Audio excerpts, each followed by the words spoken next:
Praise the lord. ప్రభువైన యేసు నామములో అందరికీ వందనాలు. యేసే మాటను ఈ కార్యక్రమం వీక్షించడానికి ప్రేమతో నేను మిమ్మల్ని ఆహ్వానిస్తున్నాను. ఈ దినము లూకాసు వార్త 21వ అధ్యాయము మొదటి 4 వచనాలు ధ్యానించుకుందాం. కానుక పెట్టెలో తమ కానుకలను వేయుచున్న ధనవంతులను ఆయన పారజూచెను. ఒక బీద విధవరాలు 2 కాసులు అందులో వేయుచుండగా చూచి, ఈ బీద విధవరాలు అందరికంటే ఎక్కువ వేసెనని మీతో నిజముగా చెప్పుచున్నాను.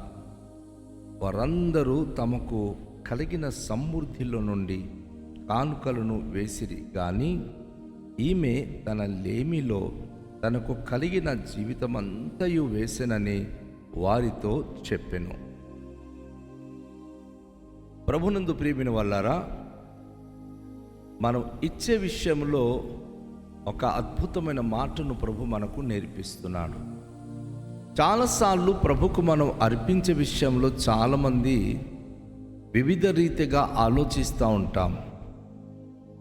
ఎలా ఇవ్వాలి, ఎంత ఇవ్వాలి, ఇది ఎవరికి ఇవ్వాలి, ఇది ఇచ్చుట ద్వారా ఏంటి ప్రయోజనం, అవన్నీ మనం చూసుకునే పని మంది కాదండి. అది కానుక పెట్టి అంటే అది దేవునికి సంబంధించినది. ఆ పెట్టిలో నువ్వు వేయడమే నీ వంతు. మలాకి గ్రంథము 3వ అధ్యాయం 10వ వచనంలో ప్రభువారు మలాకి ప్రవక్త ద్వారా ఒక మాట అంటాడు, నీ రాబడి అంతటిలో నీ 10వ వంతు తెచ్చి నా ధననిధిలోనికి, అవును, ఆ కానుకలు పెట్టి దేవుని యొక్క ధననిధి అందులోనే వేసి ఆయనను పరిశోధించుమన్నాడు, దేవునికి పరీక్షించుమన్నాడు. ఈరోజు చాలామంది దేవునికి ఇచ్చే విషయంలో దాచుకొని ఉంచుకొని మీరు పరిశోధించిన మీకు ప్రయోజనం ఏమీ లేదు. దేవుని మందిరపు ధననిధిలోనికి తీసుకొచ్చి వేసిన తర్వాత మీరు పరిశోధించండి.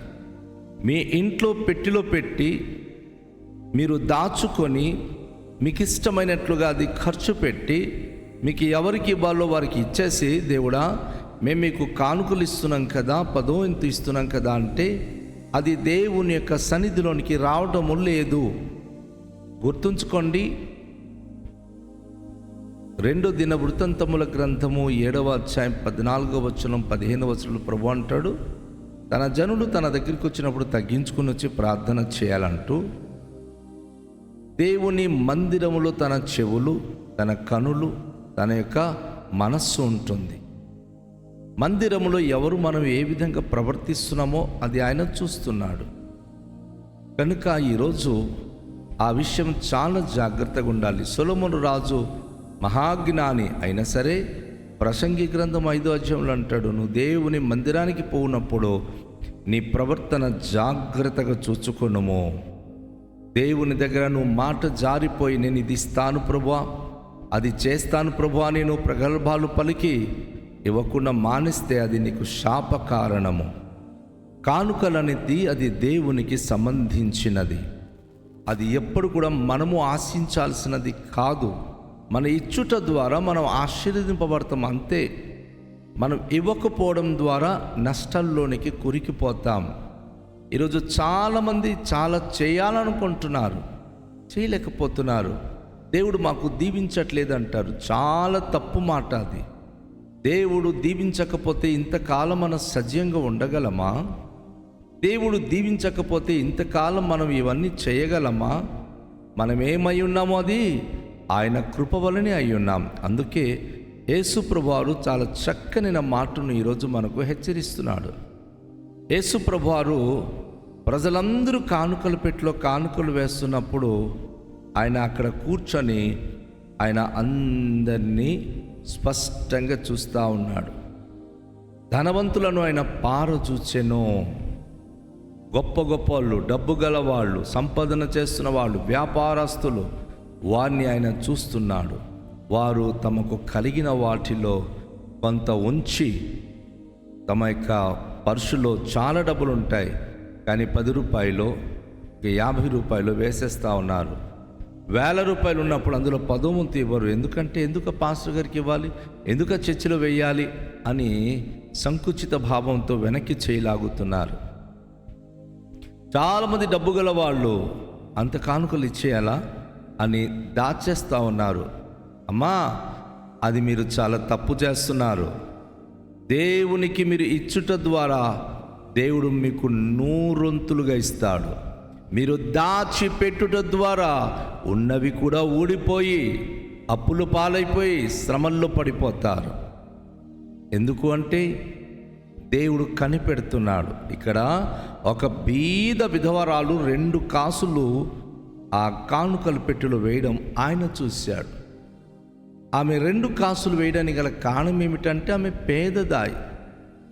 తన పర్సులు లేవు, తనకు బ్యాంక్ అకౌంట్ లేదు.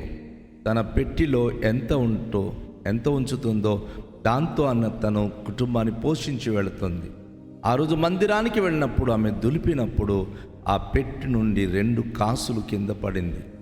ఆ 2 కాసులు ఆ పెట్టిలోండి తీసుకొని ఆమె మందిరానికి వెళ్ళి యేసు ప్రభువారు చూస్తుండగానే సిగ్గుపడి ఒక్కొక్కరు ఎక్కువ డబ్బులు వేస్తున్నారు, నోట్లు వేస్తున్నారు. అంతమందిలో నేను టుక్కుమని కనుక ఈ కానుక వేస్తే సిగ్గుచేటు అని భావించి ఆమె భయముతో దిగులు పొందుతూ ఆ విధవరాలు మెల్లిగా వెళ్ళి ఆ 2 కాసులు అందులో వేయడం యేసుప్రభువారు చూశారు. వెంటనే యేసుప్రభువారు, ఈ బీద విధవరాలు అందరికంటే ఎక్కువగా వేసెనని మీతో నిజముగా చెప్పుచున్నాను అన్నాడు ఆయన. అవంతంగా యేసుప్రభు లేచి, ఈ బీద విధవరాలు అందరికంటే ఎక్కువగా ఆమె వేసిందని ఆ గట్టిగా యేసుప్రభువారు చెప్పేసరికి అందరూ బెత్తిరిపోయి తన వైపు చూశారు. యేసుప్రభువారి యొక్క ఆ పరిస్థితి ఏంటంటే అందరి లైఫ్ను ఆయన స్టడీ చేస్తున్నాడు, అందరి అంతరంగాన్ని శోధిస్తున్నాడు. ఈరోజు చర్చికి వెళుతున్నాం, నా సహోదరుడు చర్చికి వెళ్ళినప్పుడు దేవుడు నీకు ఎన్నో మేలు వారం చేస్తుంటాడు. దాంట్లో నువ్వు ఖచ్చితంగా నీ రాబడిలో నువ్వు 10వ వంతు ఇస్తే ఖచ్చితంగా పెద్ద కాగితాలే ఇస్తావు. కానీ సాతానుడు నివ్వడు. ఎందుకు అంత వేయాలి? ఒక 5 రూపాయలు, 10 రూపాయలు, ఒక 2 రూపాయలు ఇస్తే సరిపోద్ది. గమనించండి, ఎంతవరకు మనం చిల్లర వేస్తున్నామో మన బతుకంతా చిల్లరగానే, చల్లని చిల్లరగానే మిగిలిపోతుంది. ఎప్పుడైతే హెచ్చుగా ఇవ్వడం మొదలు పెడతావో దేవుడు నేను హెచ్చుగా దీవించడం ప్రారంభం చేస్తాడు. చాలాసార్లు మనం ఆ చిల్లలు వెతుక్కుంటూ వేయడం అనేది అది దౌర్భాగ్యమైన స్థితి. ప్రభువారు అందుకే లేచి నిలబడి అంటున్నారు, ఈ విధవరాలు అందరికంటే ఎక్కువగా వేసింది. ఎందుకంటే తన దగ్గర ఏమీ లేదు, ఈ దినానికి ఆమె దగ్గర ఉన్నదే ఇది. ఆ 2 కాసులు కూడా తీసుకొచ్చి దేవునికి ఆమె అర్పించింది. మరి మీ దగ్గర ఉన్నదన్నీ మీరు అర్పించగలరా? అది మీ వాళ్ళ అయ్యే పని కాదు. లక్షల రూపాయలు మీరు దాచుకుంటున్నారు, 1000 రూపాయలు మీరు ఇచ్చుకుంటున్నారు. అనేక మంది 1000 రూపాయలు ఎవరికైనా ఇస్తే వడ్డిస్తారని వడ్డీకి తిప్పుకుంటున్నారు. కానీ వద్దు, దేవుడు చెప్పిన వాక్య ప్రకారంగా నీ రాబడిలో నీ 10వ భాగము దేవునికి అర్పించి దేవునికి శోధించు. ప్రభు అంటున్నాడు, ఈమె నిజముగా అందరికంటే ఎక్కువగా ఇచ్చినదని అందరి ముందు ఆమె చెప్పినప్పుడు అందరూ ఆశ్చర్యపడి చూస్తున్నారు.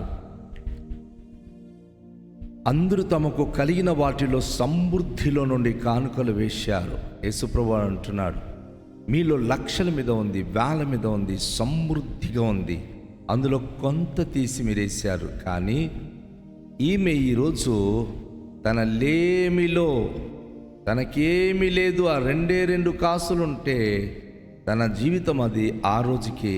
కానీ తన కలిగిన జీవితం అంతయు వేసినని వారితో చెప్పాను. ఆ 2 కాసులు తప్ప తన దగ్గర మరి ఏమీ లేదు, కానీ అది కూడా తెచ్చి వేసేసింది. దేవునికి ఇచ్చే విషయంలో సణుక్కొని గొణుక్కొని కొంత దాచుకొని మనం ఇచ్చినప్పుడు మన బ్రతుకుల్లో మనం వర్ధిల్లాం. అననీయ సఫీరా ఏమయ్యారు? దేవునికి ఇచ్చే విషయంలో వారు దాచుకొని కొంచెం ఇదే ఉంది దేవుడికి ఇవ్వడానికి అని ఇచ్చారు. చచ్చిపోలేదా? నా సోదరి, నా సహోదరుడా, మీ జీవితానికి దేవుని యొక్క ఉగ్రత తెచ్చుకోవద్దు, శాపవచనాలు తెచ్చుకోవద్దు. మీరు ఇష్టపూర్వకంగా ఎవరికి అడగొద్దు. మీ వాక్యమును విన్నప్పుడు వాక్యాన్ని బట్టి ఇష్టపూర్వకంగా దేవునికి మీరు ఎంత నిశ్చయించారో అంతే ఇవ్వండి. ఎవరో మీకు ఇమ్మంటే ఇవ్వడం, ఎవరో కాదంటే మానేయడం చేయకండి. మీరు ఇష్టాన్ని బట్టి కనుక ఇస్తే దేవుడు ఖచ్చితంగా మిమ్మను దీవిస్తాడు. ఖచ్చితంగా ప్రభు మిమ్మను ఆశీర్వదిస్తాడు. కనుక ఈరోజు ఇచ్చే విషయంలో సంతృప్తిగా ఇవ్వాలని, సంతోషంగా ఇవ్వాలని, సణుక్కోకుండా దాచుకోకుండా ఇవ్వాలని ప్రభు తెలియచేస్తూ ఉన్నాడు. అలాంటి మనస్తత్వాలు, సమృద్ధి కలిగి ఉండి కూడా ఏమీ లేదు అని చెప్పుకునే మనస్తత్వాలు ఉంటే మీ కుటుంబం ఎప్పటికీ వర్ధిల్లలేరు. నా ప్రియ సోదరి, నా ప్రియ సహోదరుడా, నిన్ను ప్రేమించి ఈ స్థితికి తెచ్చింది దేవుడే కదా. గృహము లేని మనకు గృహమిచ్చింది దేవుడే కదా. మన బిడలకు వృద్ధిపరిచింది దేవుడే కదా. ఈరోజు మంచి ఆహారము, మంచి వస్త్రాలు, మంచి స్థితిగతులు కలిగించింది దేవుడే కదా. ఆయనకి ఇవ్వడానికి ఏమొచ్చింది? ఆయనకి ఇవ్వడానికి వెనకంజు వేస్తున్నామా? ఆయనకి ఇవ్వడానికి మనం ఇంకను వెనకంజు వేస్తున్నామా? తప్పు. అలా చేయకండి. ఈరోజు ప్రభు చెప్పే మాట చొప్పున మనస్ఫూర్తిగా ఇచ్చయించింది సంతోషంగా దేవునికి ఇద్దాం. దేవుడు ఖచ్చితంగా మనను దీవించి వృద్ధిపరుస్తాడు. రండి, తలలుంచుకొని ప్రార్థన చేద్దాం. దయగల తండ్రి, మీకు వందనాలు. విన్న వాక్యమును బట్టి ఇచ్చే విషయంలో చాలామంది ఈరోజు మీ విషయంలో ప్రభు సణుగుతూ, మీ విషయంలో ఇష్టము లేక ప్రభా అనేక విధాలుగా దానిని వారు ఇష్టానుసారంగా ఖర్చు పెడుతూ మీ దృష్టికి శాపకారణంగా మారిపోతున్నారు. మార్చండి ప్రభా. విధవరాలు ఎలా అయితే తనకు కలిగింది ఇచ్చిందో, వారికి కలిగిన వాటిలో వారు సంతోషంగా భాగమిచ్చి ఆశీర్వాదానికి వారసులయ్యే భాగ్యంనివ్వండి. ప్రతి కుటుంబానికి విస్తారంగా దీవించండి. సమృద్ధిని ఆశీర్వాదం ప్రతి బిడ్డలపైన ఉంచండి. మీరే మహిమ పొందండి, ఘనత పొందండి.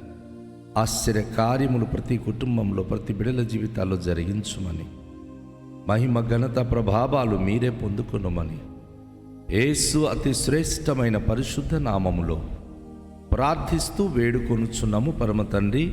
ఆమేన్. అందరికీ షాలోమ్. ప్రభు మనలను దీవించునుగాక.